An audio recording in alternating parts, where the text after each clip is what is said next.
तस्मै श्री गुरवे नमः।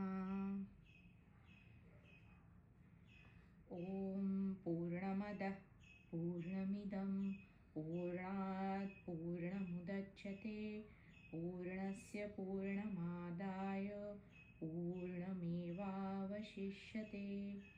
ॐ शान्तिः शान्तिः शान्तिः।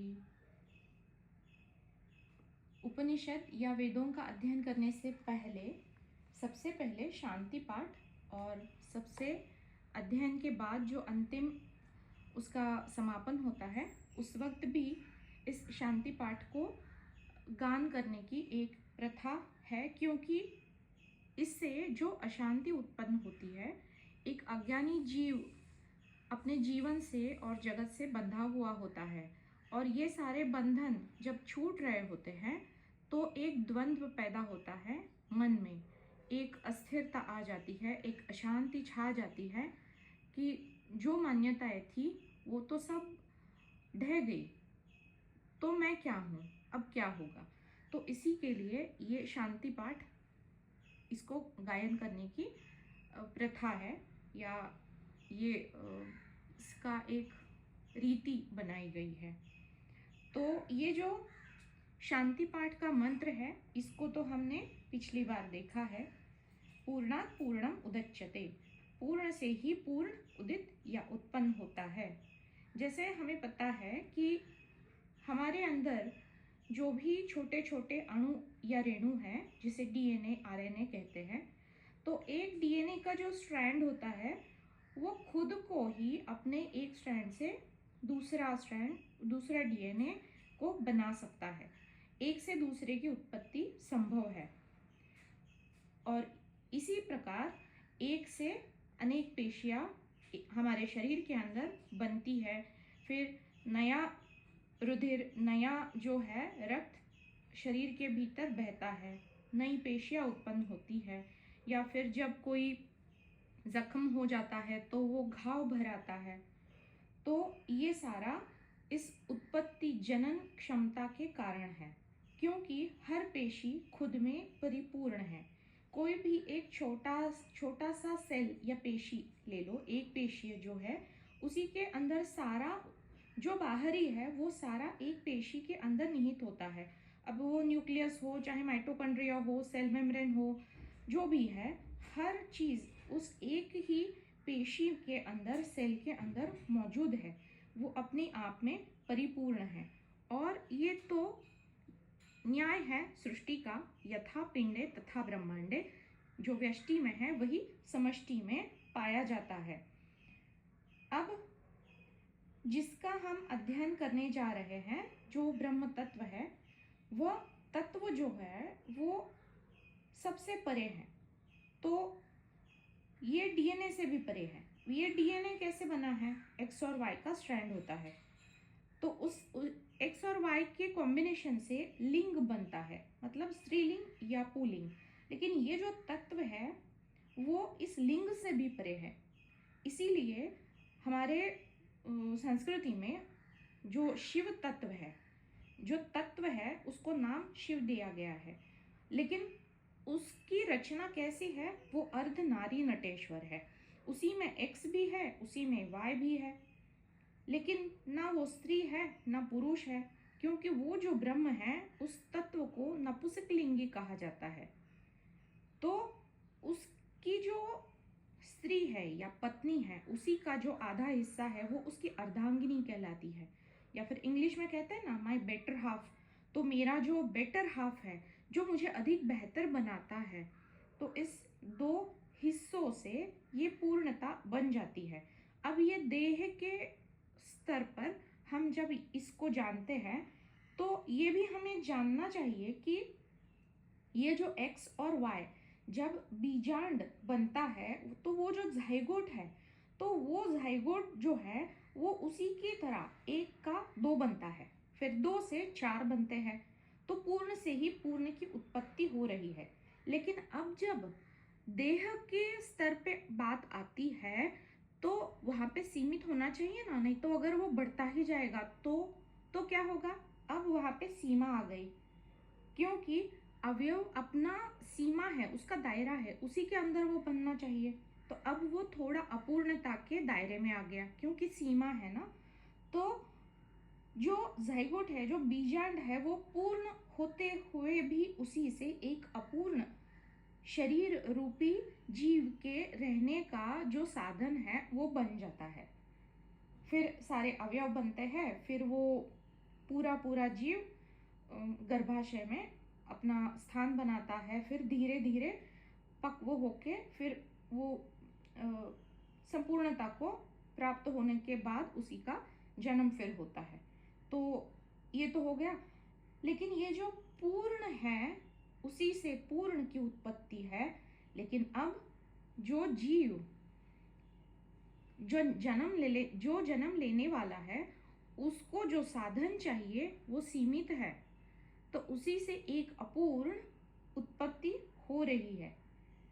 तो देखिए कितना अद्भुत है यहाँ पे। लेकिन ये जो ब्रह्म तत्व है, उसमें कोई सीमा नहीं है, उसमें कोई अवयव नहीं है, ना उसमें कोई इंद्रिया है, ना कोई वो देह है, वो देह से भी परे है, देह का भी दृष्टा है। ये तो हम सब जानते हैं। अब हम आते हैं, हमने एक पहला श्लोक तो देख लिया, लेकिन थोड़ा हम ये जो अध्ययन करने वाले हैं उपनिषदों का, तो ये क्यों करना है? हमारा जो ये जो ज्ञान मार्ग है, जो उपनिषद प्रणीत है, वेदों का ही जो अंतिम हिस्सा है, सर्वोच्च बिंदु है, तो इसका प्रयोजन क्या है? वेद यानी जो भगवत या फिर जो भी ईश्वरी सत्ता है, उससे ही जो अपने आप स्वयंभू निकल आए और उन्होंने ही बखान कर दिया इस सृष्टि की रचना का, और ये सृष्टि में कैसे जिया जाए, फिर ज्ञान की तरफ कैसे बढ़ा जाए, और फिर ज्ञान के उच्चतम शिखर पर कैसे पहुंचा जाए, और इस माया से कैसे छूटा जाए, ये सब कुछ वहाँ पे बतलाया गया है। इसीलिए वेदों को अंतिम प्रमाण भी कहा जाता है, या फिर ये ज्ञान का शिरोमणि है। इसीलिए इनको श्रुतियाँ भी कहा जाता है। जो उपनिषद हम पढ़ने जा रहे हैं, ये वेदों के अंतिम अध्याय में जो श्लोक है, जो मंत्र है, इन्हीं को उपनिषद कहा गया है। अब ये उपनिषद क्यों कहा गया है? उप यानी नजदीक, समीप, और निषद यानी निषद में नी और सद धातु है। अब ये सद क्या है और असद क्या है, ये हमें जानना है, और सद के नजदीक हमें जाना है। अब अगर सत के नजदीक हमें जाना है, तो ये सत और असत क्या है, यानी ये जानना होगा। ठीक है, इससे पहले हम देख लेते हैं कि अब ये वेद जो है, ये शिरोमणि क्यों है, ज्ञान के शिरोमणि, या फिर इसको अंतिम प्रमाण क्यों माना गया है? इसको तत्ववेदक जो तत्व है, जो वेद से निकले हैं, तत्ववेदक प्रमाण, इस व्याख्या से भी इसको जानते हैं ये जो वेदांती लोग हैं वो। तो हम अपने व्यावहारिकता में इसको जानने के लिए ऐसा कह सकते हैं कि एक स्टेट के लेवल पे, या फिर सबसे पहले तो एक डिस्ट्रिक्ट लेवल कोर्ट होता है। अगर वहाँ पे हमारे हिसाब से निर्णय ना आए, तो हम इसके ऊपर के कोर्ट में जाते हैं, जो जिला स्तर का होता है या फिर स्टेट के लेवल का होता है। वहाँ पे भी अगर कुछ गलती है, तो हम कहाँ जाते हैं? हाई कोर्ट जाते हैं। अब हाई कोर्ट में अगर अंतिम निर्णय हो गया कि भाई ये गलत है और ये वाली बाजू है ये सही है, तो सही गलत का वहाँ पे फैसला हो गया। तो अब क्या हाई कोर्ट के अगेंस्ट हम जाके किसी डिस्ट्रिक्ट कोर्ट में न्याय मांग पाएंगे? नहीं, क्योंकि वो सर्वश्रेष्ठ है। अब अंतिम निर्णय हो गया, अब कोई उसमें कोई ये नहीं निकलेगी, कोई शंका नहीं निकलेगी, या फिर उसमें उसका कोई खंडन नहीं हो सकता। वो अंतिम है, वो अंतिम प्रमाण है। तो इसी प्रकार से ये जो वेद है, ये वेद वाक्यों की जो श्रुतियाँ है, जो ये उपनिषदों में अलग अलग ऋषियों ने संग्रहित करके रखी है, तो ये श्रुतियाँ है, ये अंतिम प्रमाण है। तो इसीलिए कहते हैं कि भाई कुछ भी कर सकते हैं, लेकिन श्रुतियों का खंडन नहीं करना है, क्योंकि ये हमारे लिए गुरु माता के समान है। जैसे शिव की शक्ति है, तो वो शक्ति स्वरूपा जो है वो हमसे बात करती है। तो इसी प्रकार से ये श्रुतियाँ है, जब ये हमारे ऊपर प्रसन्न हो जाएंगी तो ये अपने आप बतलाने लगेंगी कि भाई देखो, ये मेरे अंदर क्या क्या ज्ञान भरा पड़ा हुआ है, जो आपके लिए आवश्यक है वो आपको मिल जाएगा। तो इसीलिए श्रुति का कभी भी खंडन नहीं हो सकता, जो सर्वश्रेष्ठ है। तो इसीलिए हम ये उपनिषदों का अध्ययन करने का एक प्रयास कर रहे हैं गुरुदेव की कृपा से। तो जितना वो हम पे प्रसन्न होंगे, उतनी ही श्रुतियाँ हमसे बातें करेंगी, उतना हम उतने गहरे तल पर उतर सकेंगे।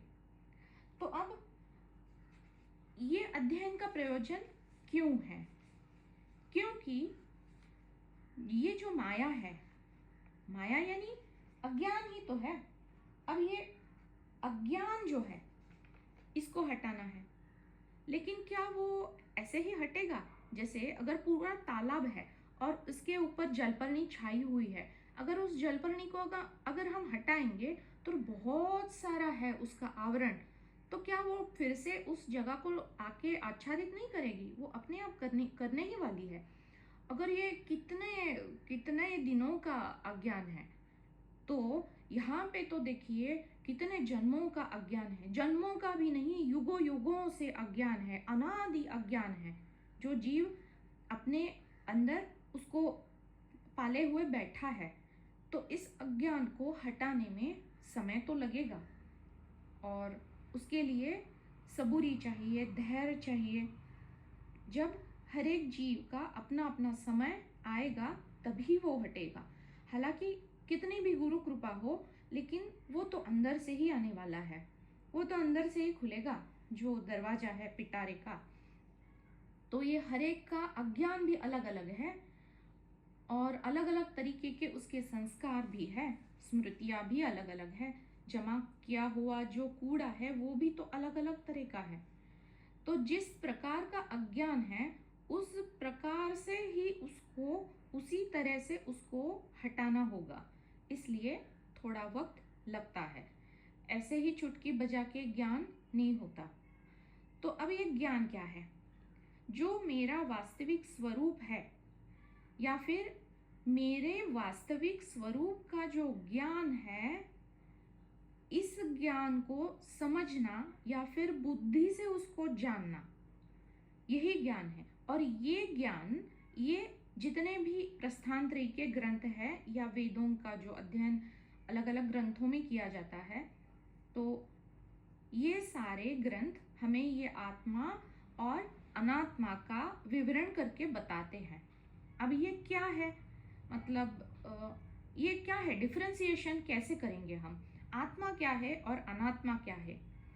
सत क्या है, असत क्या है? आत्मा अविनाशी है, अनात्मा विनाशी है। आत्मा अज है, जिसका जन्म नहीं उसको अज कहते हैं, लेकिन अनात्मा है वो जन्म मरण से युक्त है। या फिर अगर वस्तु को देखे तो वस्तु उत्पन्न होती है और नश्वर भी है, वो नाश को भी प्राप्त होती है। आत्मा पदार्थ विरहित है, उसमें कोई पदार्थ है ही नहीं।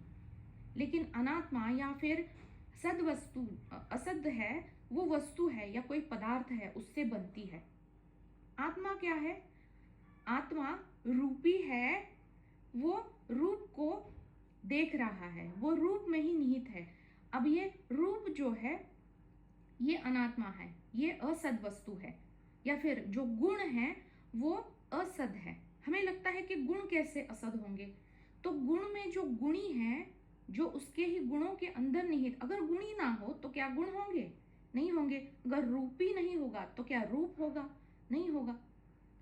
इसी प्रकार जो गुण से, गुण अगर है तो दोष भी है। तो दोष किसके अंदर है? जो दोषी है उसी के अंदर है। तो दोष क्या है? मल है। लेकिन मल किसके अंदर है? अज्ञानी के अंदर है। अगर ये अज्ञान हट जाए तो क्या है? केवल ज्ञान बचता है, और जो शुद्ध है, वो निर्मल है, वो तत्व है। जो विकार है, जो भी माया के कारण जो विकार में फंसा हुआ जो अज्ञानी जीव है, वो असद है। लेकिन तत्व कैसा है? तत्व तो अविकारी है। हम सारी अवस्थाओं को देखते हैं, क्योंकि माया है तो अवस्थाएं हैं, बदलाव है। लेकिन जो तत्व है, जो सद वस्तु है, उसमें कोई अवस्था नहीं है। वो तो केवल स्वरूप है, जो स्वरूप से भिन्न है, जो उस किसी विशेषता में आकर फंसा हुआ है, वो असद वस्तु है, वो अनात्मा है। अब अनात्मा क्या है या फिर असद वस्तु क्या है? वो गतिमान है, वो नित्य बदल रही है। लेकिन जिसमें कोई गति नहीं, जिसमें केवल स्थिरता है, जिसमें केवल अचलता है, वो तत्व है, वो आत्मा है, वो सद्वस्तु है।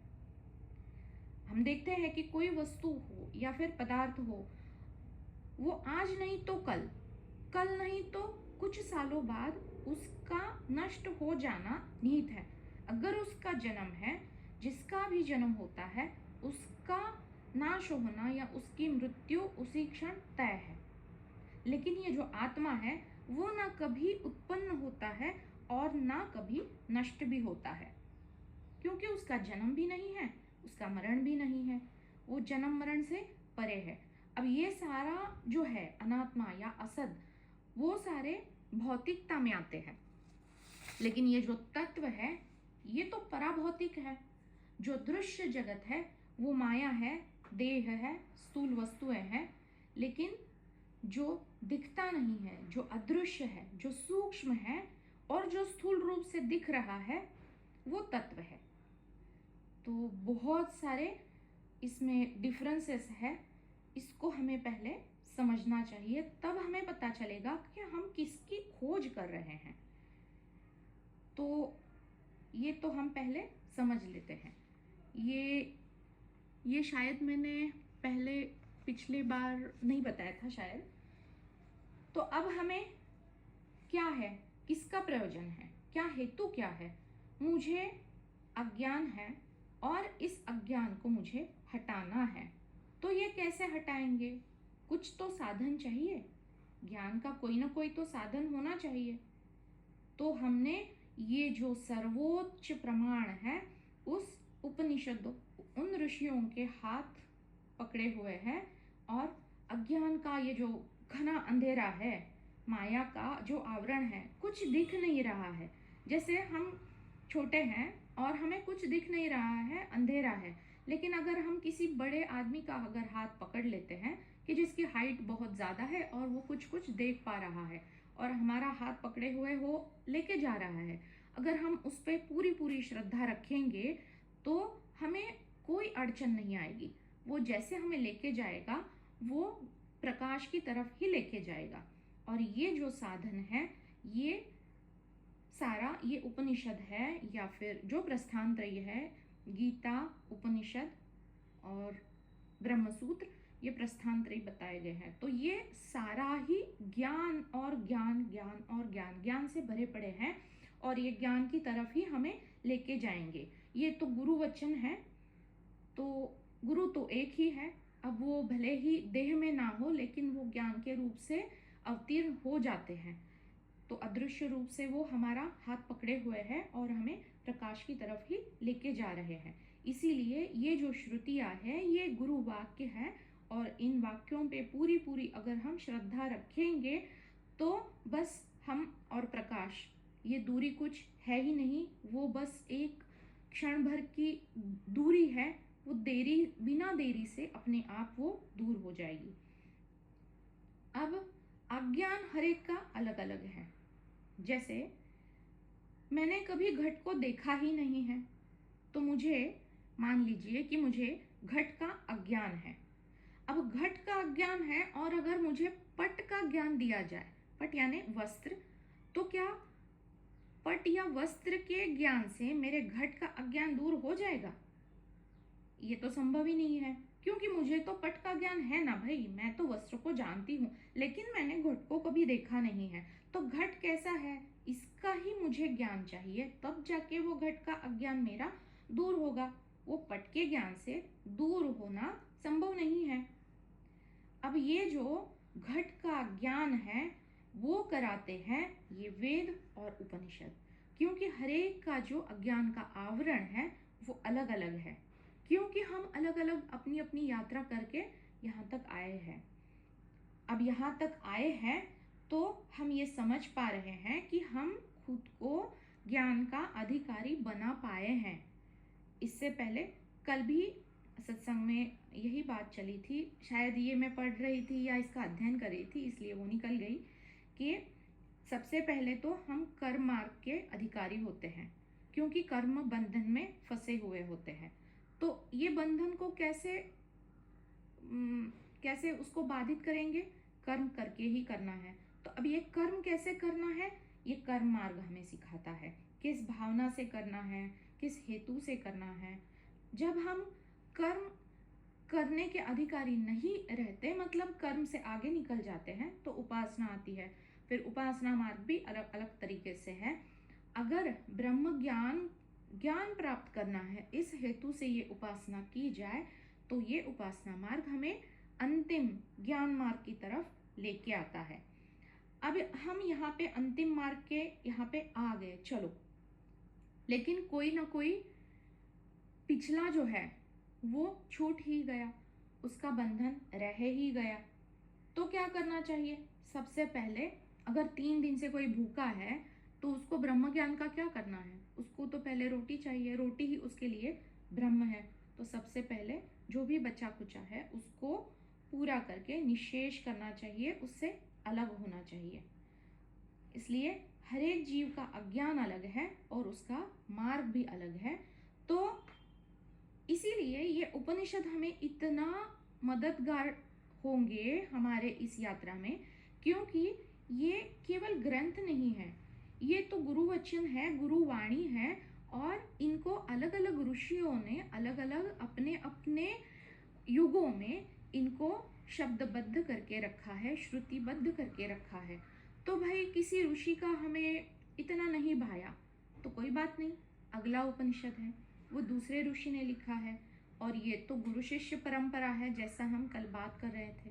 प्रश्नोपनिषद में तो वहाँ पे 7 अलग अलग शिष्य है और अपने अपने प्रश्नों को वहाँ पे गुरु के सामने रखते हैं, और इन्हीं प्रश्नों का वो वहाँ पर गुरु उत्तर देते हैं। तो वहाँ पे भी यही है कि पहले वो जो शिष्य है, वो शिष्य क्या इस ज्ञान के लायक है, इसको सबसे पहले जांच पड़ताल करने के लिए गुरु अपने पास रखते हैं।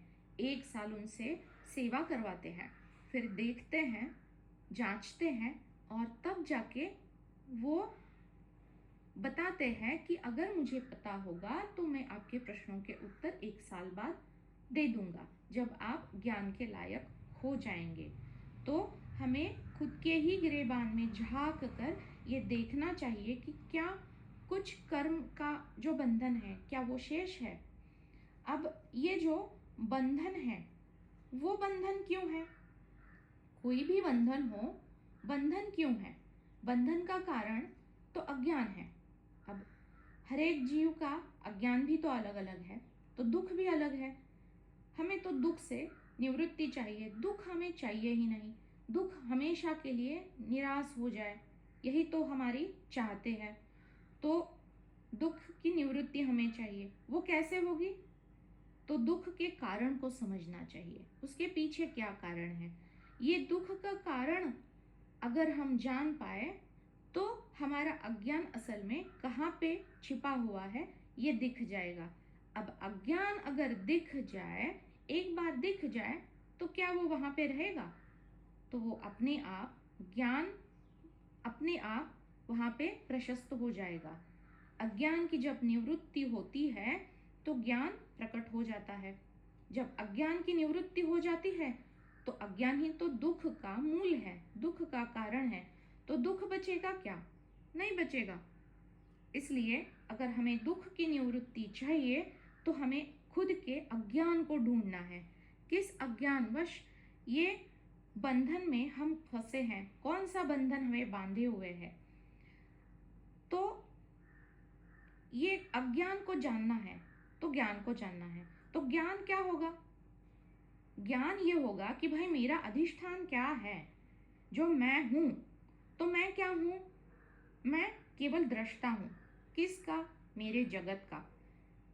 तो जो मैं हूं और जो मेरा है, जिसको मैं देख रहा हूँ साक्षी भाव से, तो जो भी मेरा है वो मुझसे अलग है ना, जिसको हम मेरा कहते हैं। तो मेरा देह, मेरा मन, मेरा रूप, मेरा रंग, मेरा घर, मेरा जगत, मेरा जो भी है, फ्लैट, गाड़ी, वो मेरा है ना। तो वो मेरा जो है वो मैं देख रहा हूँ और मैं उसका ही अधिष्ठान हूँ। उसको देखने वाला दृश्य से अलग है। इस भावना से जब हम देखते हैं तो ये अधिष्ठान जो भी दिख रहा है उस अध्यस्त से अलग हम जान पाते हैं।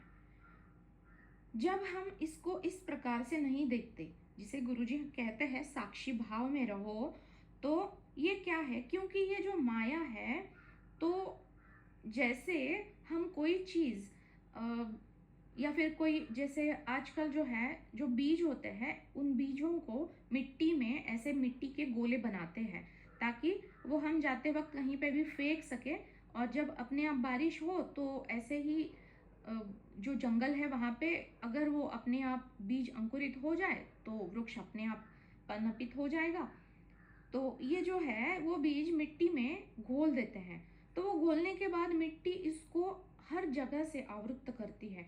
इसी प्रकार से ये जो बीज रूपी अज्ञान है, इसको ये माया ने ढका हुआ है पूरा, एक बॉल की तरह। ये मायोपाधित जो है, ये जो बीज है वही तो ईश्वर है, और इसी ईश्वर का बखान ईशावास्योपनिषद में कर रहे हैं। और वो ईश्वर कोई और नहीं, वो मैं ही हूँ। इस ज्ञान को जानना है, इस ज्ञान को अपनी अनुभूति में लाना है, और ये प्रयोजन लेके हम चले हैं उपनिषदों का हाथ पकड़े। वो जितना हमें श्रुतियाँ बतलाएंगी हम आगे आगे चलते जाएंगे। तो इसके लिए हमें ज्ञान का अधिकारी होना होगा। अब ज्ञान का अधिकारी अगर होना है तो क्या करना होगा? श्रवण, जो श्रुतियाँ बता रही है, फिर मनन, जो मैंने पहले किया, और जो मनन से निकला है एक एक शब्द के पीछे, वो जो अभी यहाँ पे आप सुन रहे हैं वो तो श्रुतियाँ बता रही है ना हमें। तो उसको हर एक जन अपने अपने मन में उसका जब मनन करेंगे तब जाके उसका निधिध्यासन होगा, और तभी हम इस ज्ञान के अधिकारी हो पाएंगे। क्योंकि केवल सुनने मात्र से ये आचरण में अपने आप उतरेगा नहीं। तो इसको बस ठोकते रहो, बार बार ठोकते रहो, तभी जाके वो फिट होगा। इस प्रकार से कुछ है। तो मुझे अज्ञान है यानी क्या है? जो मेरा वास्तविक स्वरूप है उसका मुझे अज्ञान है। मतलब क्या? मैंने एक कहानी सुनी थी। एक शेर का शावक बिछड़ गया और वो भेड़ों के झुंड में जाके मिल गया। तो जो भेड़ वाली एक बड़ी वाली माँ मम्मी थी, उसने उसको अपना ही समझा और अपने बच्चों की तरह उसको पाला। तो वो भी मैं करने लगा और खुद को शेर होते हुए भी भेड़िया समझने लगा। तो ऐसे ही वो बड़ा हो गया। कुछ साल बाद एक शेर वहाँ पे आया और वो भेड़ों के पीछे लगा।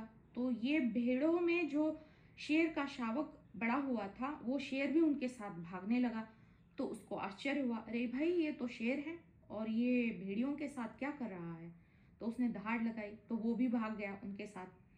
तो एक दिन उसको अकेला पाके वो जो दूसरा शेर था बड़ा वाला, उसने उसको बताया कि अरे भाई तू भेड़ नहीं है, तू मेरे जैसा ही है, तो क्यों नहीं मानता? तो वो बोला नहीं नहीं, मैं तो इसी झुंड में रहा हूँ, यहीं पे पला बड़ा हूँ, और मैं तो भेड़ ही हूँ, क्योंकि यही मेरी माँ है और यही मेरा संसार है। तो वो शेर बताता है कि तू चल मेरे साथ चल, मैं तुझे दिखाता हूँ मैं तुझे कैसा दिखता हूँ, तू मेरे जैसा ही है। तो वो तालाब के पास उसको लेके गया और बोला, देख क्या दिख रहा है? एक बड़ा शेर दिख रहा है जो मैं हूँ, और एक मेरे से थोड़ा छोटा है क्योंकि वो अभी इतना बड़ा नहीं हुआ था। तो जो ये यंग वाला है शेर, वो तू है, देख मेरे जैसा ही है। तो उसने दहाड़ लगाई, उसको कॉपी कॉपी किया वो शावक ने। तो वो शेर तो पहले से था ही, उसको बस बताने की देरी थी कि वो उसी क्षण शेर तो पहले से था, तो उसके स्वरूप का ज्ञान होते ही वो शेर जैसे दहाड़ उठा।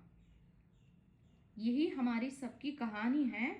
हम भी तो हमारे स्वरूप को भूल गए हैं, अज्ञान से ढके हुए हैं, और इस जगत में जो हमारे माँ और बाप है, जो हमारे आजू बाजू में लोग हैं, सगे संबंधी है, उन्हीं से हम खुद की पहचान बनाए हुए हैं, जो असल में वास्तव तो कुछ है ही नहीं।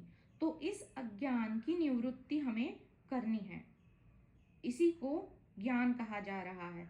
मतलब ये जो उपनिषद है, ये जो वेदांत के जो श्लोक है, ये वेदांत का जो अंतिम हिस्सा है, ये हमें क्या दिखाने की कोशिश कर रहा है? जो हम है पहले से ही है, तो जो वास्तविकता जो हमारी है वो हमें बतलाने की ये कोशिश कर रहे हैं। तो जो हमें ज्ञान प्राप्त हो रहा है, तो वो ज्ञान क्या है? जो पहले से ही हमें प्राप्त है ही, उस प्राप्त की ही प्राप्ति ये उपनिषद हमें करवा रहे हैं। उसके लिए हमें उप यानी नजदीक, नी यानी जो हमारा निर्गुण बीज है, जो असल में हमारा मूल है, उसके वो नी क्या है? वो सत है।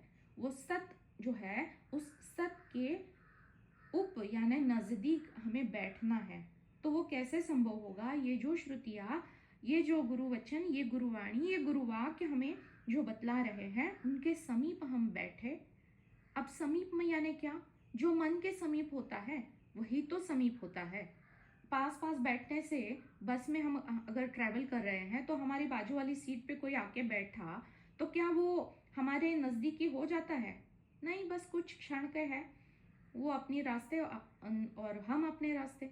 लेकिन जो मन के पास होते हैं उनको ही तो हम अपना कहते हैं ना। तो इसी प्रकार जब हम ये श्रुतियों को अपनाएंगे, मन में उनका मनन करेंगे, तभी जाके ये उपनिषद सही मायने में ये शब्दों को हम अपनी अपनी समझ के अनुसार परिभाषित कर पाएंगे।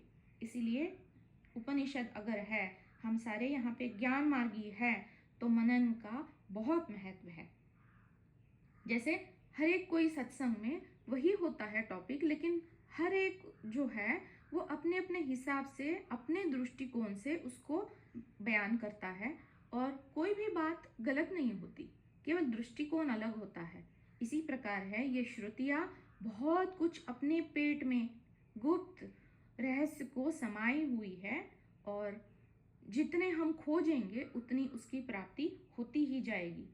अब देखिए कितना बड़ा प्रयोजन लेके हम ये उपनिषद, यहाँ पे आज तो आधा घंटा केवल ये प्रयोजन के ऊपर ही सारी बात हुई है। अब ये प्रयोजन है, क्या प्रयोजन है? बंधन को, अगर हम किसी बंधन में फंसे हैं तो ये बंधन किस कारण है? उस बंधन का हमें ज्ञान चाहिए। मतलब अज्ञान, किस प्रकार का अज्ञान है उसको हमें जानना है। अब ये अज्ञान किस कारण से है, उस कारण के तह तक हमें पहुंचना है। फिर उस कारण की जब निवृत्ति होगी तो अपने आप अज्ञान की निवृत्ति होगी, और अपने ही आप जो स्थूल रूप से जो बंधन हमें बांधे हुए हैं, वो स्थूल बंधन भी अपने आप छूटेगा। तो उसका जो सूक्ष्मता में कारण छिपा हुआ है, उसके तह तक ये उपनिषद हमें पहुंचाने की कोशिश कर रहे हैं श्रुति के माध्यम से। इसलिए उपनिषदों को दुख की आत्यंतिक निवृत्ति करने वाले हैं, ऐसा कहा जाता है। या भैया आत्यंतिक निवृत्ति क्या? ये टेम्पररी सॉल्यूशन नहीं है, ये परमानेंट सॉल्यूशन है।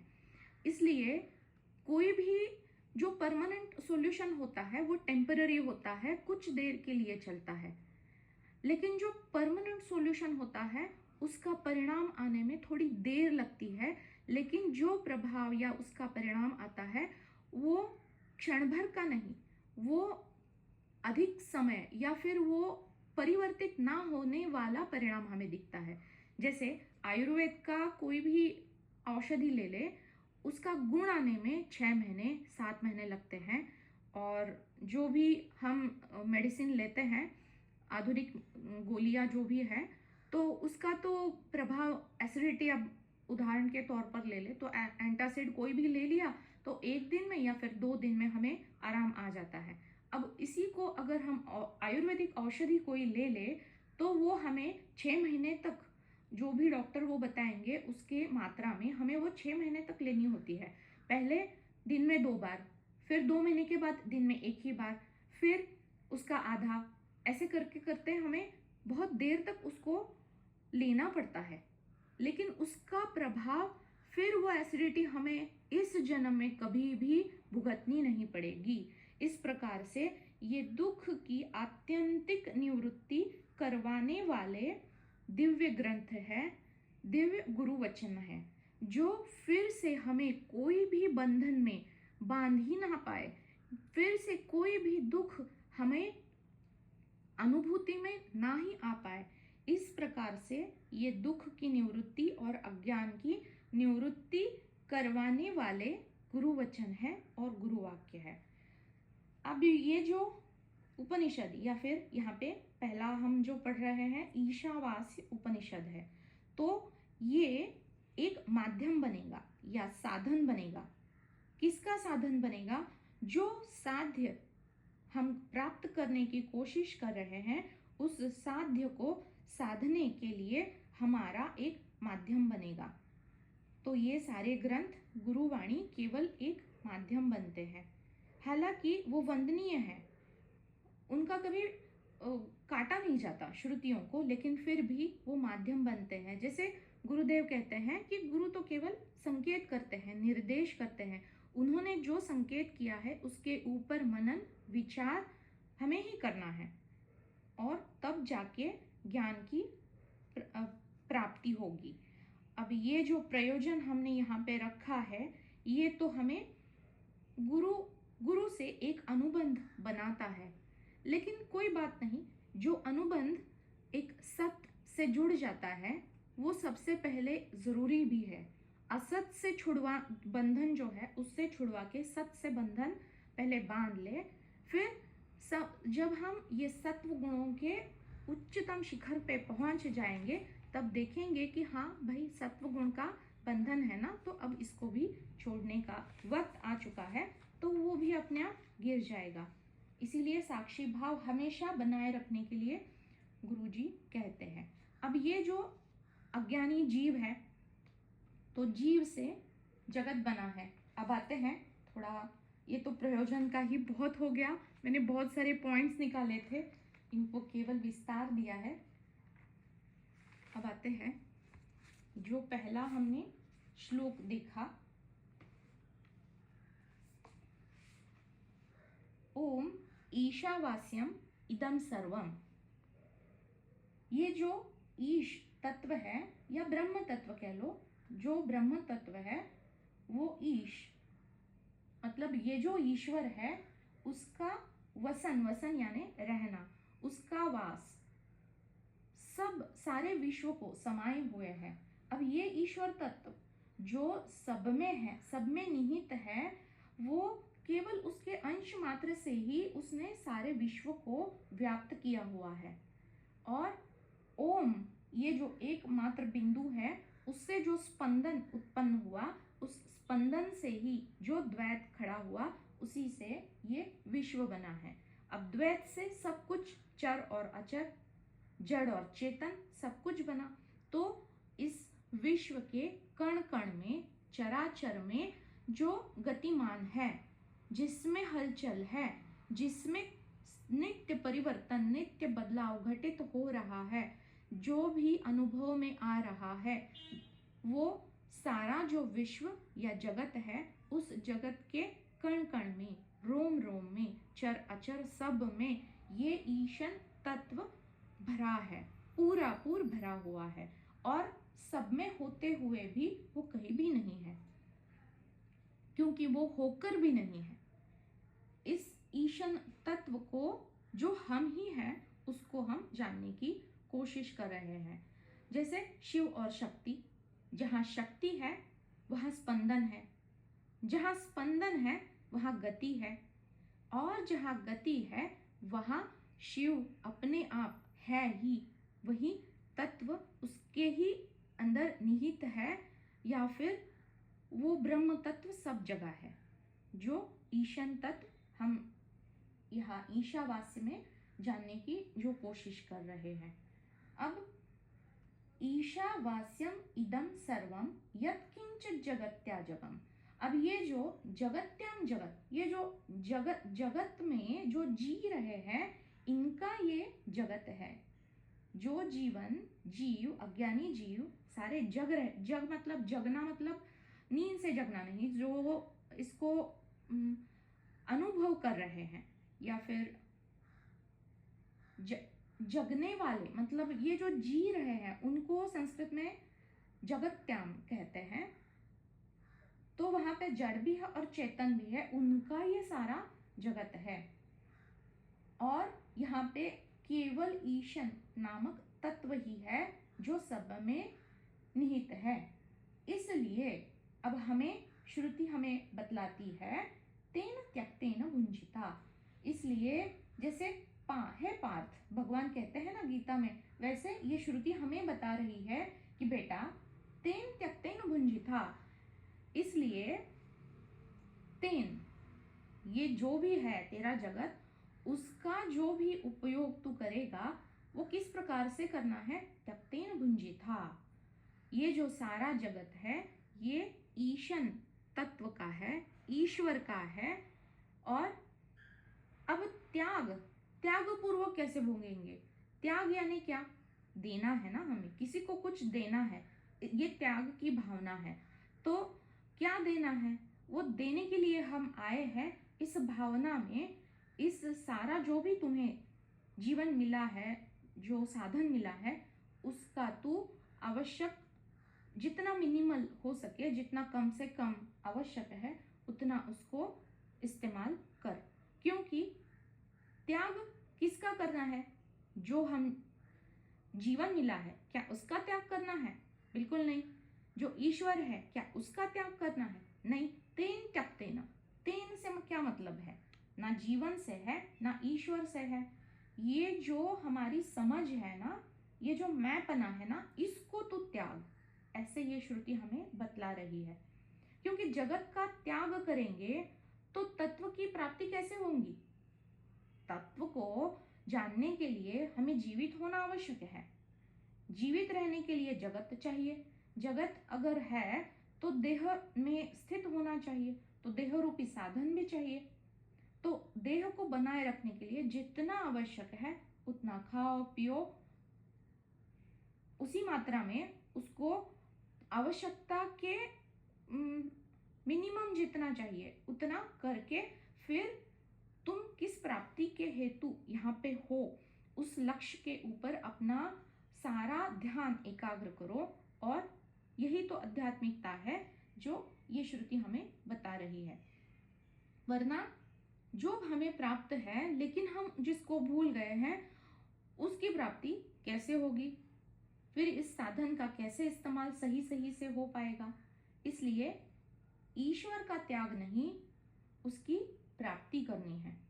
ये हमें तेन त्यक्तेन इस शब्द से समझना चाहिए। अब भुंजिथा, भुंजिथा एक ऋषि ने इसका अर्थ किया है पालन कर, दूसरे ऋषि अर्थ करते हैं उपभोग कर।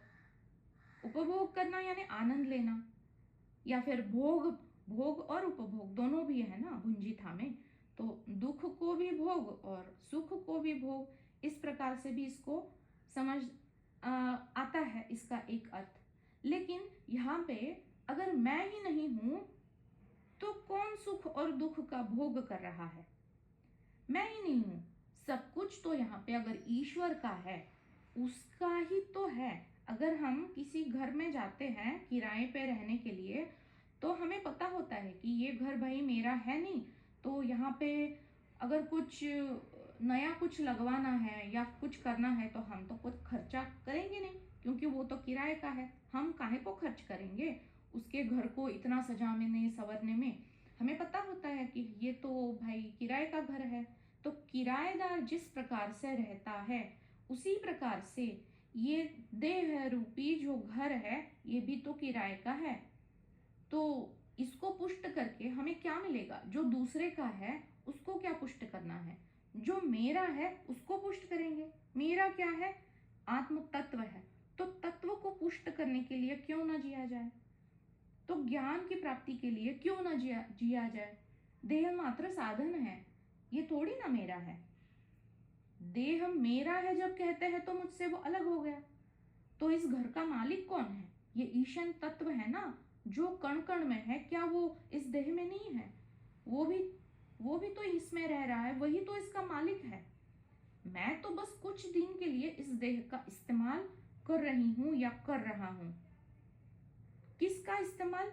इस देह का, इस जगत का, इस शरीर, मन, बुद्धि, विचार आदि आदि सब का। जो वस्तुएं, मेरे जो फोन है, या फिर मेरे सामने पुस्तक है, या फिर ये टेबल है, जो भी वस्तु हम इस्तेमाल कर रहे हैं, या फिर मेरे जो नाते संबंधी है, सब में तो ईशन तत्व है। सब कुछ तो उसी का है। तो मैं क्यों, ये मेरे नाते संबंधी है, ये मेरी वस्तु है, ये मेरा मन ऐसा कहता है, ये मेरी बुद्धि है, हम क्यों ऐसा समझे? सब कुछ तो उसका है।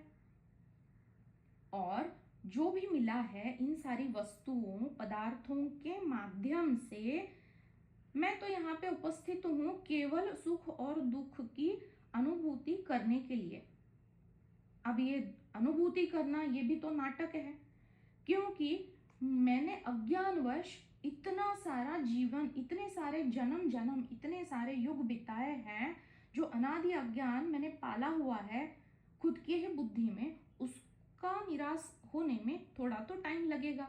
लेकिन जो मैं ये जीवन जी रहा हूँ वो मात्र एक नाटक है। 100 साल, 80 साल जितना है उतना चलने वाला एक नाटक है। तो इस नाटक में जो भी अभिनय करना है, तो वो कार्य तो उस देह को ही करना है, क्योंकि रूप तो देह का है, मैं तो रूपी हूँ। गुण तो देह के है, मैं तो गुणी हूँ, गुणों का भी अनुभव कर रहा हूँ, उनको भी देख रहा हूँ। कुछ भी तो मेरा नहीं है। अब ये नाटक क्यों करना है? क्योंकि मैं इनमें से कुछ भी नहीं हूँ। ये सारी मेरी उपाधियां है, ये सारे मेरे अनुभव मात्र है, और मैं अनुभवों से अलग हूँ। अनुभव करता, मैं इन सारे अनुभवों को अनुभव करने वाला हूँ। मैं एक दृष्टा हूँ, मैं एक साक्षी हूँ, मैं आत्मा, ब्रह्मन, ईशन तत्व हूँ। अब अगर ये ईश्वर है, तो हम जैसे कोई भी मंदिर में जाते हैं तो मंदिर में माथा टेक के आते हैं, और जो प्रसाद मिलता है वो कितनी भावना भरित होती है, वो उस भक्ति भाव से भरी भावना से उस प्रसाद को खा लेते हैं। तो ये जो जीवन है ना, ये ईश्वर का मिला हुआ हमें प्रसाद है। श्रुति कहती है ये जीवन एक प्रसाद समझो। जगत से, ईश्वर से जो भी मिला है जीवन के रूप में, जो भी मिला है, वो मात्र तुम्हें अनुभव लेना आवश्यक था, इसलिए मिला है। अब वो आवश्यक क्यों था? ठीक है, वो छोड़ दो, जो हो गया सो हो गया। अब मिला है तो आवश्यक है, इसलिए मिला है। अब इसको निश्शेष कैसे करें? इसलिए श्रुति बताती है त्यक्तेन। कैसे? त्यक्तेन, त्यक्तेन में एक त्यज धातु है। त्यज यानी त्याग। अब त्याग का अर्थ लेना, मतलब किसी को कुछ जो भी है वो देना है, हमें त्याग करना है। सबका त्याग मतलब सब कुछ छोड़ छाड़ के हिमालय की गोदी में जाके बैठना नहीं है। जो हमें प्राप्त है, जो भी हम कर्म कर रहे हैं, वो अपने अपने स्तर पे, अगर हम शारीरिक कोई कष्ट कर रहे हैं तो शारीरिक श्रम का दान हो रहा है। अगर हम किसी को कुछ कोई प्रॉब्लम में है और उसको कोई सॉल्यूशन दे रहे हैं, तो हम मानसिक उसकी सेवा कर रहे हैं। इस प्रकार से उसको हम दान दे रहे हैं। किस चीज का? आधार उसको देने का। तो ये देने की जो भावना है वो लेने से अधिक श्रेयस्कर है। इसको जब हम समझेंगे, इसको जब हम हरेक कर्म में करने की कोशिश करेंगे, तो ये त्यक्तेन भुंजिता हम उतार पाएंगे जीवन में। जो ईशन तत्व ने दिया है, सब कुछ उसी का है। यत्किंचित जगत्या जगम। वो जो भी किंच है, सूक्ष्म से भी सूक्ष्म है और स्थूल से भी स्थूल है, सब में वही भरा पड़ा हुआ है। लेकिन जीवन जीने के उद्देश्य से एक जीव बनाए रखने के लिए जितना आवश्यक है उतनी मात्रा में हमें इस्तेमाल भी करना है। सारा सब कुछ उसका है, इसलिए सब छोड़ छाड़ के कुछ ना करना ये श्रुति नहीं बता रही है। क्योंकि गीता में भगवान कहते हैं जो कर्मों का अनारंभ करते हैं वो मुझे बिल्कुल भी भाते नहीं है, फिर वो ज्ञान के अधिकारी कैसे बनेंगे। तो कर्म तो करने हैं लेकिन मैं भावना से नहीं। अब इस्तेमाल उसका उतना ही करना है जितनी हमें कम से कम जरूरत है देह को बनाए रखने के लिए। वो हम भोग रहे हैं, अच्छा लग रहा है, चलो सुख मिल रहा है, अधिक अधिक अधिक चाहिए कि मात्रा में लेंगे, इस भावना से इस्तेमाल नहीं करना है। ये त्यक्तेन भुंजिता, ये दोनों शब्द हमें बतला रहे हैं। यानी जो भी जीवन मिला है, जो कुछ भी हमें प्राप्त है, इसको भोगते वक्त कैसे भोगना है या फिर इसको कैसे इस्तेमाल करना है, मैं, मेरा, ममता और अहंता, इन सब का त्याग करके हमें इसका इस्तेमाल करना है। और जब हम कोई कर्म कर रहे हैं तो इस कर्म से जो भी फल मिलेगा क्या वो मेरा है? वो भी तो ईश्वर का ही है। उस फल की अपेक्षा मत कर। कर्मणि एव अधिकारस्ते मां फलेषु कदाचन, भगवान कहता है ना गीता में, उसका यही अर्थ है। अब इसका मतलब ये भी नहीं है कि मुझे कुछ चाहिए ही नहीं। अगर देह मिली है तो मेरा संसार भी है। अगर मेरे कुटुंब में मेरे पति है, मेरे 2 बेटे हैं, तो इनको खिलाना भी तो है देह भाव से। मैं जान रही हूँ लेकिन वो तो अज्ञानी है अभी। वो तो ये समझ रहे हैं कि ये मेरी माँ है, ये मेरी पत्नी है, तो ये पत्नी के या फिर माँ के जो भी कर्म है वो करने हैं मुझे। वो नाटक है, वो रोल निभाना है। तो जो चाहिए उनको खाना परोसने के लिए या फिर जीवन में जीने के लिए या फिर सांसारिकता में रहने के लिए माता लक्ष्मी का प्रसन्न होना आवश्यक है। उसका उपमर्द भी नहीं करना है, उसका निषेध भी नहीं करना है, लेकिन उसका प्रसाद समझ के प्रसाद की मात्रा में, हम प्रसाद कितना खाते हैं, छोटा सा निवाला, उतना काफी होता है। बस थोड़ा है, थोड़े की जरूरत है, तो उतना थोड़ा सा जो है ना उतना ही आवश्यक होता है जीने के लिए। जीने के हेतु से जिसका मिला है उसका स्वीकार करना, ये त्यक्तेन भुंजिता हमें सिखाता है। अब ये लक्ष्मी जो है ये केवल पैसा नहीं है। हमारे संस्कृति में अष्टदा लक्ष्मी कही गई है। धन, धान, आयु, आयु मतलब दीर्घायु। कैसे दीर्घायु, ये अगले मंत्र में आएगा, कैसे दीर्घायु, आरोग्य, संपदा, बहुत सब कुछ है, सारा सब कुछ है। इन सब का उपभोग मैं भावना, मैं नहीं हूं, ये ईश्वर का है, इस भावना से, मैं मात्र किराएदार हूं, इस भावना से इस्तेमाल करना है। त्यक्तेन भुंजिता, ऋषि बताते हैं। अब इसके लिए धन आवश्यक है, लेकिन धन कैसे कमाएंगे? सन्मार्ग से कमाएंगे। अब धन से संसार चलेगा, गृहस्थ आश्रम चलेगा। जो कष्ट से धन अर्जित करना उचित है उसी मार्ग से धन को प्राप्त करेंगे। मेरा संसार चलाना है, इसके लिए ना कोई ऋण लेंगे, ना कोई उधारी लेंगे, ना भिक्षा मांगेंगे। कष्ट से अर्जित, इसके लिए कर्म करना आवश्यक है। तभी जाके लक्ष्मी देवी का अपमान भी नहीं होगा। अगर आपके प्रारब्ध में बहुत सारा धन लिखा हुआ है तो उसको सही तरीके से इस्तेमाल करके फिर समाज का जो ऋण है उसको भी तो चुकता कर सकते हैं। उसका अपमर्द नहीं करना है, उसको निषेध नहीं करना है। माता है वो, लक्ष्मी माँ है, और जो मिली है उसका गर्व भी नहीं करना है। क्योंकि अगर हम इसकी कोई आवश्यकता नहीं है, मैं तो ज्ञान मार्गी हूं, तो उसका अपमान हो जाता है। और जहां से लक्ष्मी मुख मोड़ लेती है वहां पे अलक्ष्मी पिछले दरवाजे से आ ही जाती है, जो दुख, आपदा, हाल, अपेष्टा यानी पाप लेके आती है। इसलिए हमें लक्ष्मी की आवश्यकता है, लेकिन जीवन जीने के लिए जितना कम से कम प्रसाद के भावना से जीने के लिए जो आवश्यक है, इस प्रकार से इसका इस्तेमाल भी जरूर करना है। तो थोड़ा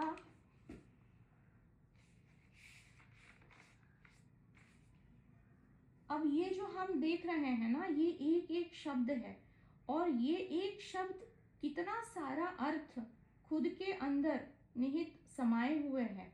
तो ये जो शब्दों के अर्थ निकल आ रहे हैं, ये जो अर्थ गर्भित शब्द है, इससे ये उपनिषद भरा पड़ा हुआ है। केवल यही नहीं, जो जितने भी सारे उपनिषद हैं उसके पीछे मात्र यही भावना है, एक गुरु भावना है कि इसको जो पढ़ रहे हैं वो मेरे शिष्य है, वो मेरे शरण में है, और उनके दुखों का निशेष हो जाए और उनको उत्तम गति प्राप्त हो,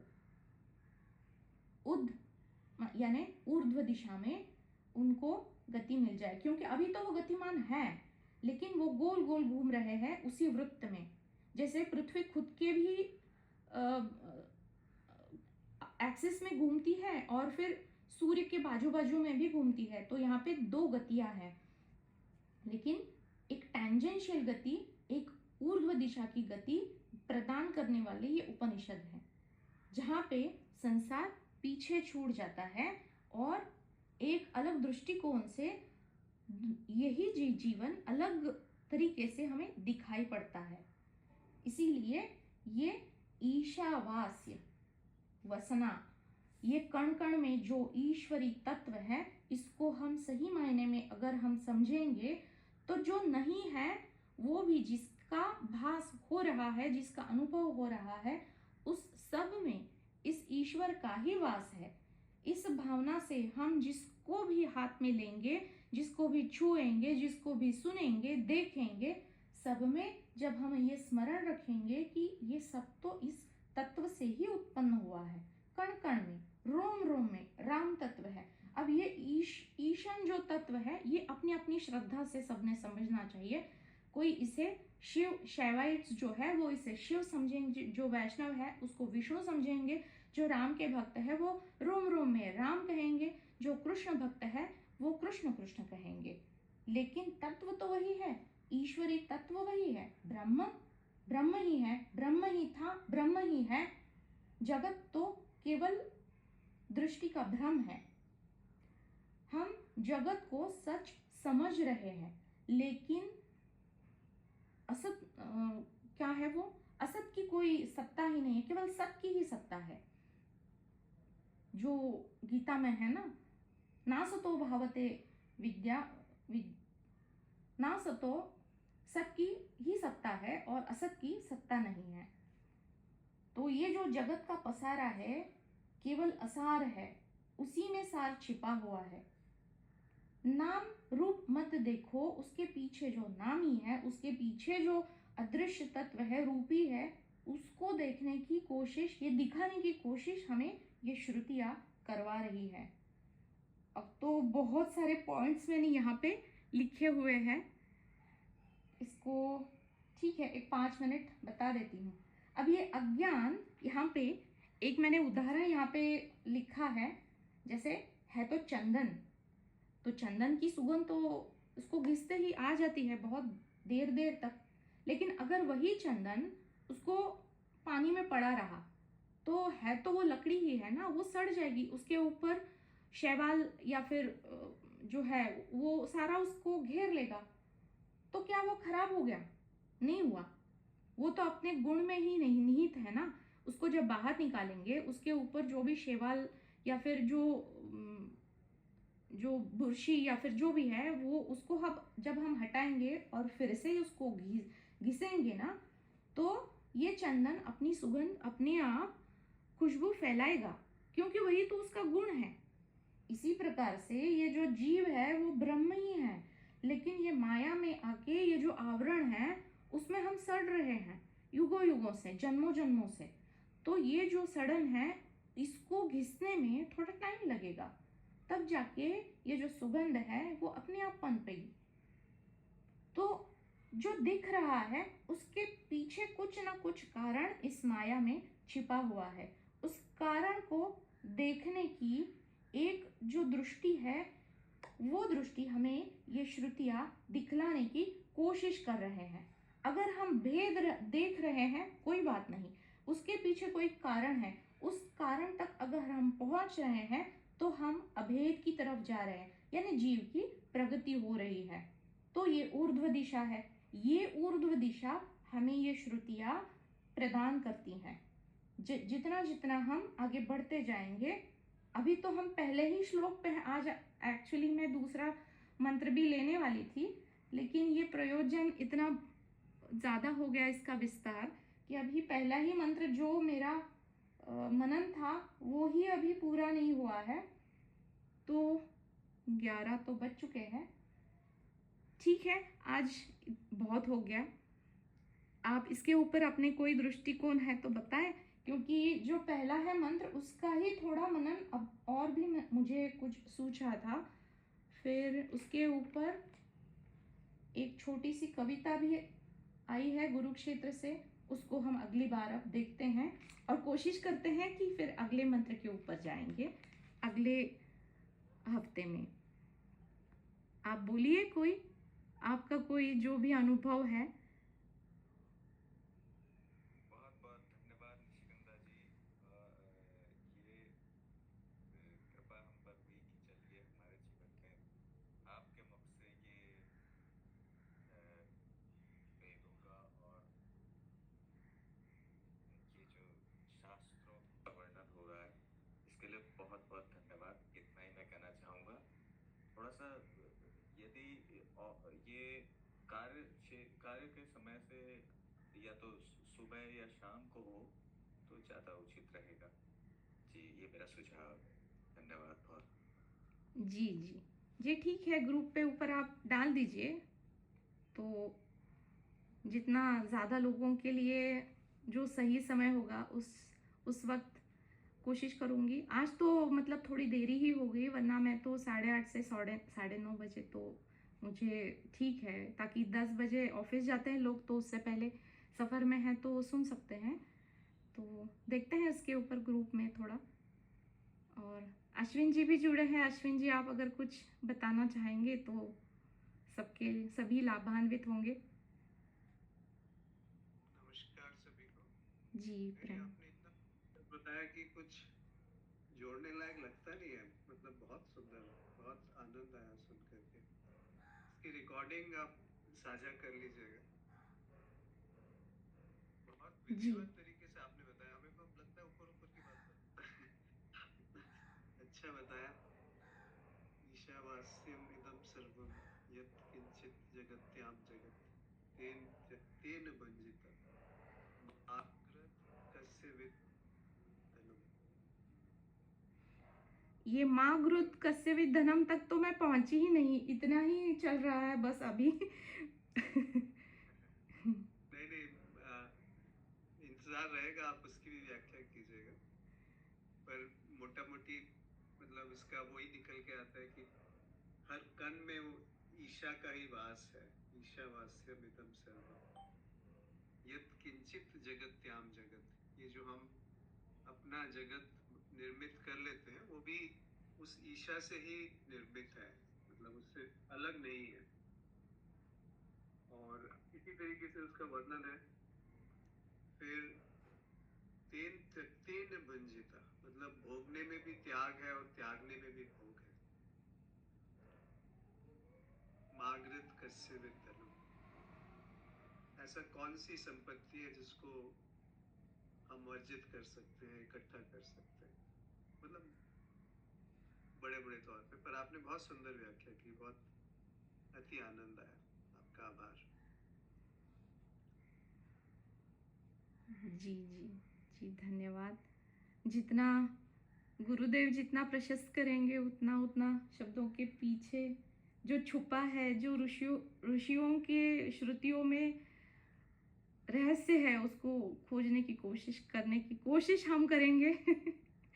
बाकी तो जितनी गुरु कृपा से हम देख पाए, अध्ययन कर पाए। बस एक ही चीज है निशिकानंदा जी कि जब हम कुछ भी मन से जानते हैं या बुद्धि से जानते हैं, वहां पर आकर के ये आभास रहे कि इसकी सीमा है अपनी, बस एक संकेत मात्र है। ये सब बहुत सुंदर लगते हैं, भाव भी जागृत होंगे, पर एक सीमा है। कई बार हम उन विश्लेषणों में या उसमें फंस जाते हैं जो उसी में रस आता है, पर वो कौन है जो रस में डूब रहा है? मतलब ऐसा कुछ आ ही जाता है घूम फिर के कि जो बुद्धि से परे है, जो बुद्धि के निर्माण से पूर्व है। वहां पर वो ये ये जो मंत्र है ईशावास्य का, वो चमकता है कि वहां तक बुद्धि पहुंच ही नहीं सकती शायद। वहां पर तर्क नहीं पहुंच सकते, वहां पे अनुभव नहीं पहुंच सकते, पर फिर भी वो मौजूद है। तभी तो वो कण कण में फैला हुआ है, तभी तो वो उसका उसकी व्यापकता मौजूद है, त्याग में भी और भोग में भी, संयोग में भी और वियोग में भी, होने में भी और नहीं होने में भी। तभी वो जीवन में सुगंध की तरह से उतरता है। तो ये सब बहुत सुंदर है और एक ऐसे दीपक हैं जो हम सबके लिए एक अंधकार में प्रकाश की तरह से वो प्रकाश फैलाते हैं। जीवन में नमक होता है ऐसे, पर उसमें अगर हम उलझ गए, इन शब्दों में अगर उलझ गए, तो फिर वहां पे थोड़ा सा सावधान होने की आवश्यकता है कि शब्द अपनी सीमा में एक लेकर के आते हैं। जी जी, जी। इसीलिए मैंने एक कहीं पे तो आज ही इसी में कहा है शायद कि ये तो एक श्रुतियाँ है जो गुरु वचन है, इनसे एक अनुबंध बन जाता है। हालाँकि ये आवश्यक है शुरुआती दौर पे, ताकि हम सांसारिकता से जो अनुबंध है उसको छुड़ा पाएँ। लेकिन जब हम ये दृढ़ हो पाएँगे ना, वो गुरुवाणी से या गुरु वचनों से जब ये अनुबंध की दृढ़ता हो जाएगी, तब इसको भी तो देखना है, उसमें भी नहीं फँसना है। फिर वो जो सात्विकता है, उसके उच्चतम शिखर पे जाके उसको भी तो छोड़ना है। जो भी हमने प्राप्त किया है, वो छोड़ने के लिए ही कर रहे हैं। ये भी समझना ही है। बिल्कुल, आप तो सही कह रहे हैं। जी, इसीलिए कोशिश कर रही हूँ अब। और ये पहला मंत्र है ईशावास्य का, लेकिन ये पूरा ज्ञान से भरा हुआ है, इसलिए बहुत ज़्यादा इसको हड़बड़ी में आगे भी जाने की कोशिश नहीं की। इसका और भी थोड़ा मनन बाकी है। अब इसको हम अगले हफ्ते देखेंगे और फिर अगले मंत्र पे जाने की कोशिश करेंगे, क्योंकि ये पहला ही मंत्र है। लेकिन जैसे गुरु बताते हैं ना, गुरु जी भी बताते हैं कि अगर वो हो ही जाना है, घटित ही होना है, तो बस एक क्षण में, मतलब सब कुछ जो मूल ज्ञान है वो सबसे पहले ही उन्होंने दे के रखा है। तो इसी प्रकार ये है, यहाँ पे पहले ही मंत्र में सब कुछ छिपा हुआ है। तो आगे जाने की हमें हड़बड़ी भी नहीं करनी चाहिए। तो थोड़ा सा इसीलिए मैं यहीं पे रम गई थी। अब थोड़ा आगे जाने की कोशिश करेंगे, अगले हफ्ते फिर मिलेंगे और गुरु कृपा से जितना पा सकेंगे उतना पाने की कोशिश करेंगे। जी, धन्यवाद सभी को, धन्यवाद सत्संग में जुड़ने के लिए और गुरुक्षेत्र को प्रणाम।